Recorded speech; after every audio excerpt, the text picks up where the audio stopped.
На окраине небольшого городка, там, где холмы встречаются с небом, раскинулась молочная ферма Медоубрук. Это было место, где время, казалось, замедляло свой ход, а воздух был пропитан запахом свежескошенной травы и парного молока. Хозяин фермы Джон, человек с натруженными руками и добрым, но усталым взглядом, всю жизнь посвятил этой земле.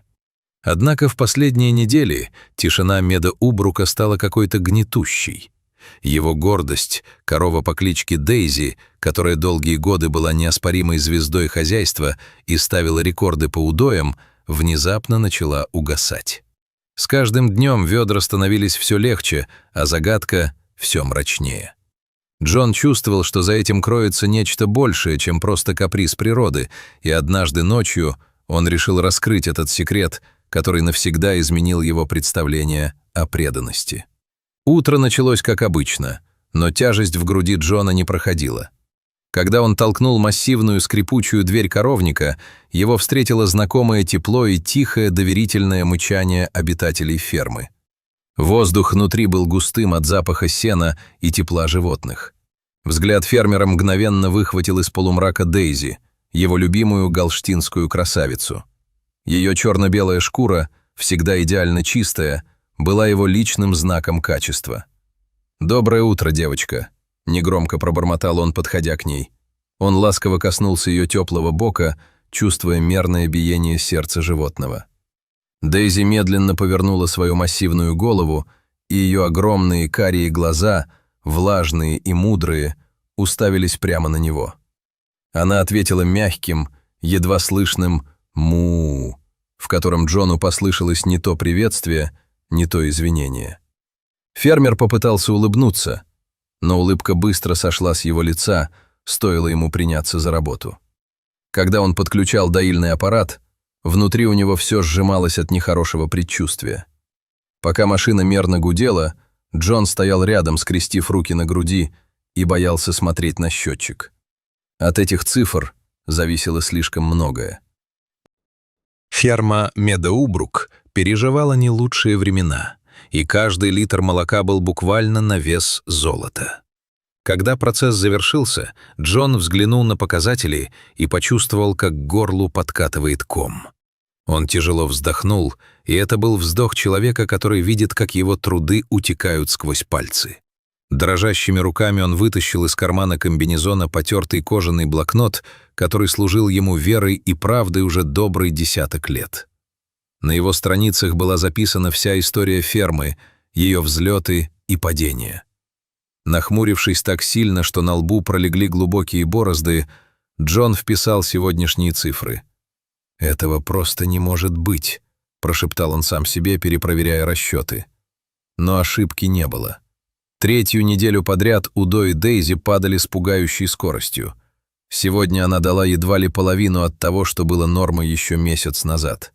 Концы с концами не сходились, и эта математическая пустота пугала Джона больше, чем любая засуха или буря. Ситуация была критической. Дейзи не была просто одной из коров. Она была фундаментом их благополучия, обеспечивая почти 40% всей продукции фермы. Столь резкий спад не был случайностью. Это была прямая угроза их хрупкому восстановлению. Джон отступил на шаг, внимательно, как опытный врач, изучая животное. К его огромному удивлению, Дейзи выглядела абсолютно здоровой. Ее шкура лоснилась, глаза были ясными, а движения уверенными. Она съедала весь предложенный корм до последней крошки и с удовольствием пила воду. Никаких признаков болезни, никакой вялости. Пока он наблюдал, она спокойно подошла к поилке, вдоволь напилась, а затем вернулась к своей порции золотистого сена. «Что же с тобой не так, милая?» — тихо спросил Джон, почесывая ее за ухом. Корова лишь прижалась к его руке, демонстрируя полное спокойствие. Она выглядела довольной жизнью, как будто все шло своим чередом. Джон даже проверил оборудование, думая, что аппарат мог выйти из строя, но техника работала безупречно. Он сам чистил и настраивал его всего день назад. Загадка становилась невыносимой. Молоко физически должно было где-то быть, оно не могло просто исчезать внутри здорового организма. Завершив утренние дела, фермер направился к дому, чувствуя себя совершенно сбитым с толку. Дом Джона был уютным двухэтажным зданием с широким крыльцом и облупившейся белой краской, которая придавала ему вид благородной старины. На кухне уже вовсю хлопотала его жена Сара, женщина с доброй душой и глазами, вокруг которых лучились морщинки от частых улыбок. Она сразу заметила тучу на лице мужа. Не говоря ни слова, Сара налила ему кружку крепкого, дымящегося кофе и положила руку ему на плечо. «Снова Дейзи?» — тихо спросила она, и в ее голосе звучала та же тревога, что и в его сердце. Джон лишь молча кивнул, опускаясь на стул за старым деревянным столом. В голове Джона вихрем проносились воспоминания последних месяцев. Все началось той весной, когда они решили рискнуть. Он до сих пор помнил тот день, когда на ферму приехал огромный грузовик с 5 новыми коровами джерсейской породы. Эти животные славились своим невероятно жирным и вкусным молоком. Джон вложил в их покупку почти все их накопления, надеясь, что это, наконец, выведет ферму из долгов и позволит им вздохнуть спокойно после долгих лет тяжелой борьбы. Поначалу все казалось сбывшейся мечтой, но радость была недолгой. Вскоре одна из новых коров, Баттеркап, заболела. Ее глаза потускнели, она перестала есть. Прежде чем они успели что-то предпринять, инфекция начала распространяться. Доктор Смит, местный ветеринар, приехал быстро, но его лицо было суровым. Он диагностировал заразную бактериальную инфекцию.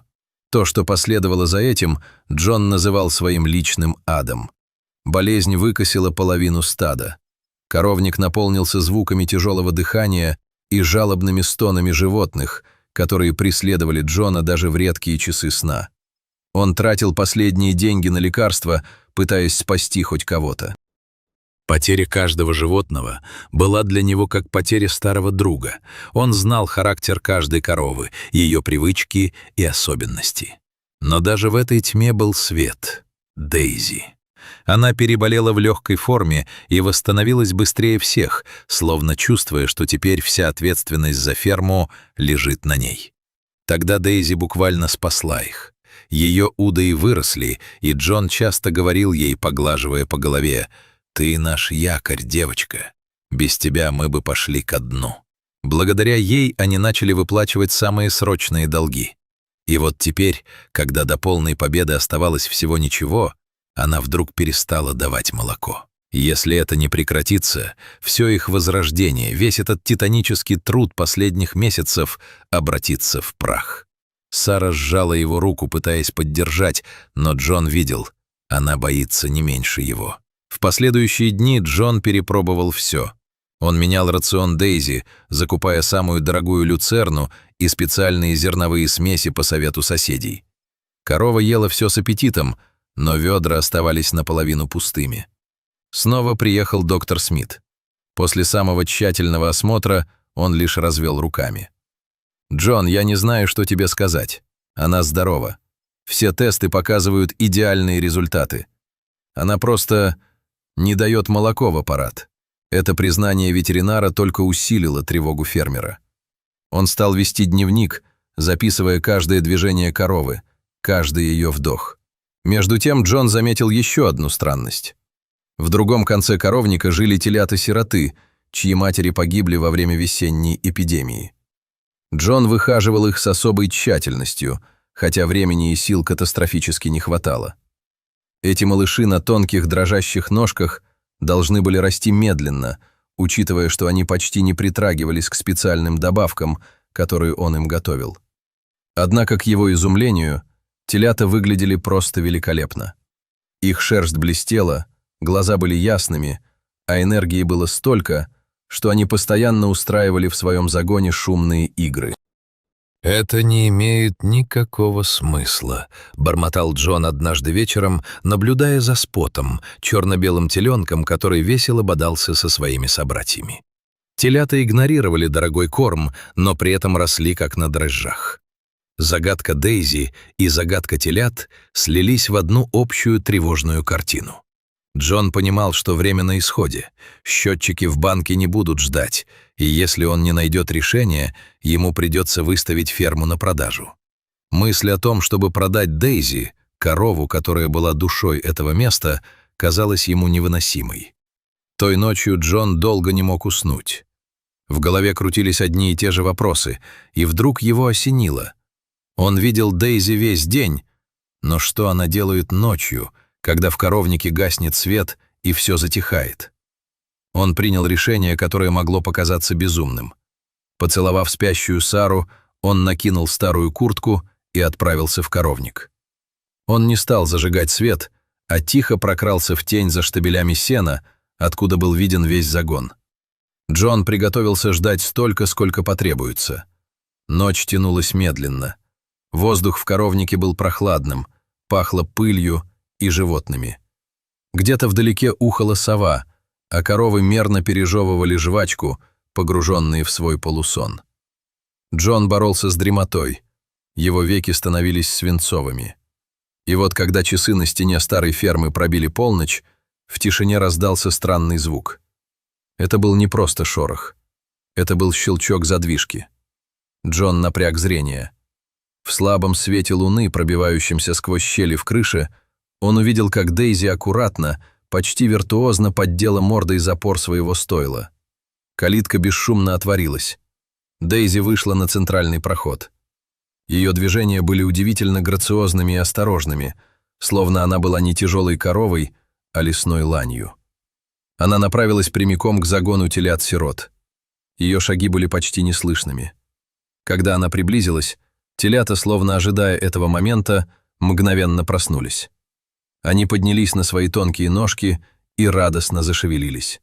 Спот выбежал вперед всех, приветствуя ее тихим мычанием. То, что произошло дальше, заставило Джона забыть, как дышать. Телята окружили Дейзи. Она стояла совершенно неподвижно, склонив голову, а сироты начали сосать ее молоко. В коровнике воцарилась священная тишина, нарушаемая только причмокиванием малышей. Джон сидел в своем укрытии, и по его щекам катились слезы. Все встало на свои места.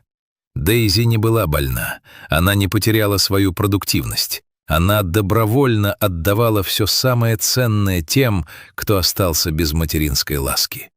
Она выкармливала новое поколение фермы, жертвуя собственной славой и комфортом хозяина.